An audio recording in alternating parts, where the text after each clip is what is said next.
La revue de presse de Foot Mercato avec PlayStation. Bonjour à toutes et à tous, on démarre ce tour de la presse sportive dans l'Hexagone où la 7ème journée de Ligue 1 se joue ce mercredi soir en multiplex. Le PSG se déplacera à Metz sans sa star Lionel Messi. Dans son traditionnel communiqué médical, le club parisien a expliqué que l'Argentin souffrait d'une contusion au genou gauche. De quoi mettre fin à la polémique de sa sortie prématurée face à l'Olympique Lyonnais dimanche dernier. Une absence regrettable mais loin d'être insurmontable pour les Parisiens. Alors qu'on imaginait les Messins heureux de voir leur adversaire privé d'une de ses stars, c'est tout le contraire. Sans Messi, la déception, regrette le républicain lorrain qui aurait donc préféré voir la Pulga fouler la pelouse du stade Saint-Symphorien. Un son de cloche similaire du côté du Parisien qui écrit sur sa une « Metz privé de Messi ». Oui, cette rencontre ressemble à une formalité sur le papier pour le leader parisien qui se déplace sur la pelouse de la Lanterne Rouge, mais attention à l'excès de confiance. On prend la direction de l'Espagne où l'Atlético de Madrid a eu du mal, beaucoup de mal à l'emporter sur la pelouse de Getafe. Le salut est venu de Luis Suarez, comme l'illustre Marca, auteur d'un doublé et du but victorieux dans le temps additionnel.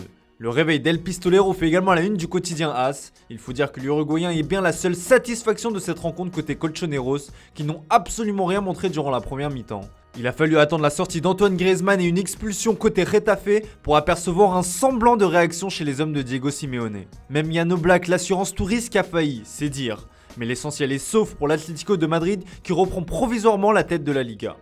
On reste de l'autre côté des Pyrénées où le ciel s'assombrit de plus en plus pour Ronald Koeman au FC Barcelone. Compte à rebours, titre Sport en ce mercredi matin.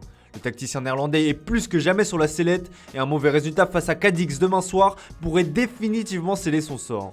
Match après match, peut-on lire sur la une du Mundo Deportivo pour résumer la situation. La pression est donc palpable et en Catalogne, on a déjà établi le profil type de son successeur. Ce serait ainsi un entraîneur d'expérience et deux profils ont d'ores et déjà été cochés. Le premier est un nom bien connu chez les supporters catalans, il s'agit de la légende Xavi Hernandez.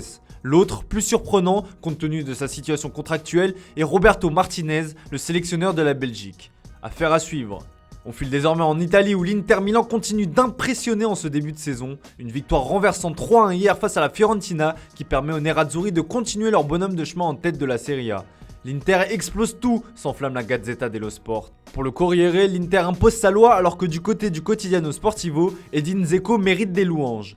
En effet, l'attaquant bosnien semble s'être parfaitement adapté au sein de son nouveau club et petit à petit, il commence à faire oublier Romelu Lukaku.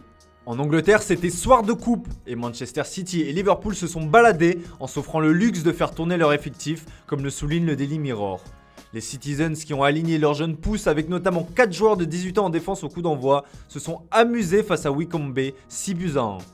Les jeunes de Pep Guardiola donnent un avant-goût d'un avenir radieux, peut-on lire en couverture du Manchester Evening News. À Liverpool, les joueurs en manque de temps de jeu comme Minamino ou encore Origi ont pu en profiter pour se montrer un peu. Un succès 3-0 dont un doublé du japonais et un but du belge permet donc aux Reds de composter leur billet pour les huitièmes de finale. Mais l'information qui retient notre attention outre-Manche en ce mercredi matin, c'est bien le mal-être de Harry Kane. À Tottenham, on commence grandement à s'inquiéter pour le serial buteur anglais qui n'a toujours pas trouvé le chemin défilé en 4 rencontres de Première Ligue. Une véritable anomalie pour le meilleur buteur du championnat anglais la saison dernière. Dépêchez-vous de régler le problème, s'énerve le Daily Star. Comme on peut également l'apercevoir sur la couverture du Daily Mirror, les Spurs auraient demandé à Harry Kane de rapidement se remettre au diapason et d'oublier l'épisode de son transfert avorté cet été à Manchester City. Pour le bien du club et du joueur donc. Voilà, c'est tout pour ce matin, merci pour votre fidélité, on se retrouve tout à l'heure pour le traditionnel JT Foot Mercato.